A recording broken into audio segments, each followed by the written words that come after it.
I'm Ashley. I'm Bryan. We're from Austin, and we've been married for 10 years.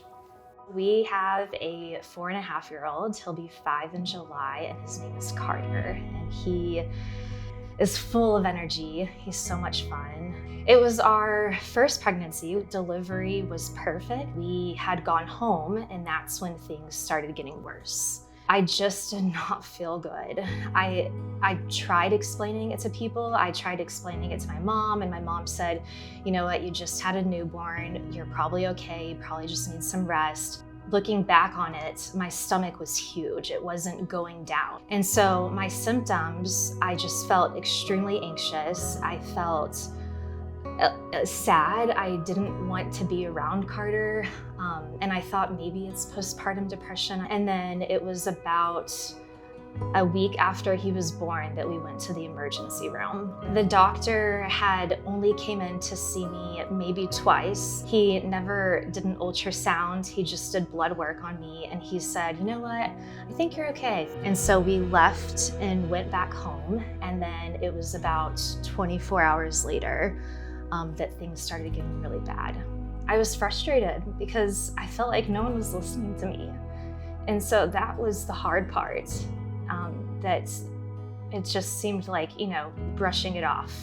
I will never forget, I was sitting on the couch, and that's when I felt it come out, and I had a blood clot. I called the on-call OB-GYN hotline. That OB-GYN, who was different than mine, had said to me, you're having a postpartum hemorrhage, and usually sometimes it'll stop if you give it about 45 minutes to an hour.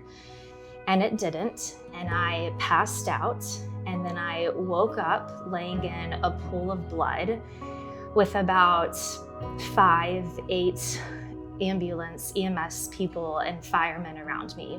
I'll never forget this. She said, Bryan, please don't let me die. They pulled me into a regular bed in the ER.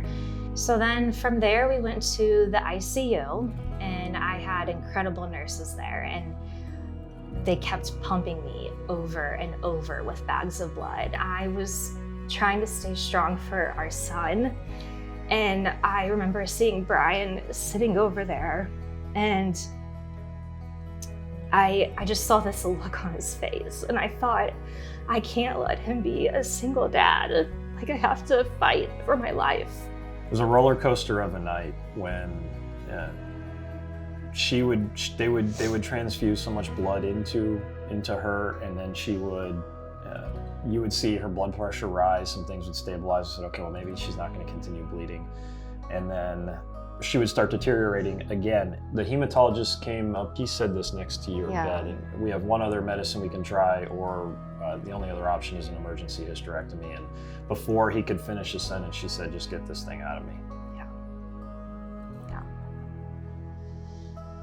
And so from there, they rolled me off, and I will never forget looking at Bryan and just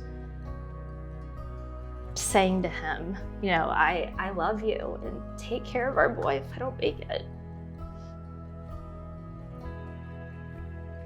I'm glad you're still here. I know.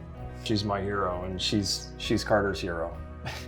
I think the biggest thing that I wish could happen, and I wish could be the change, is to educate people about this. Here's the things that can go wrong with you, so you're prepared mentally and you have the warning signs to look for.